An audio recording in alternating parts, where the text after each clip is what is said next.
Naantig ang puso at damdamin ng maraming netizen nang makita sa video ang isang pasahero na binuhat ang isang kabaong upang maitawid ito sa gumuho na bahagi ng Davao Bukidnon Road sa Barangay Palakapaw, Quezon, Bukidnon.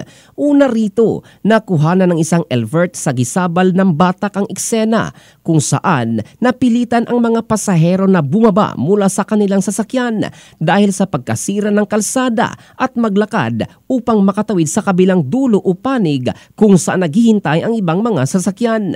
Sa kabila ng hirap at pagod, pinilit ng lalaki na buhatin ang kabaong upang madala ito sa kabilang panig. Hindi pa matiyak kung may laman ang kabaong, ngunit umani ito ng simpatya at awa mula sa mga netizen. Patuloy namang nagdudulot ng abala sa mga motorista at publiko ang nasabing bahagi ng kalsada habang hinihintay ang pagsasaayos at pagkukumpuni nito. Ayon kay Department of Public Works and Highway Secretary Vince Dizon, aabutin pa ng 5 buwan ang paggawa ng bypass road mula sa nasirang bahagi ng highway upang maipagpatuloy ang daloy ng transportasyon. Dagdag pa niya, 2 buwan ang itatagal ng soil test ng Mines and Geosciences Bureau upang masiguro ang tibay ng lupa sa lugar na pagtatayuan ng bagong daan.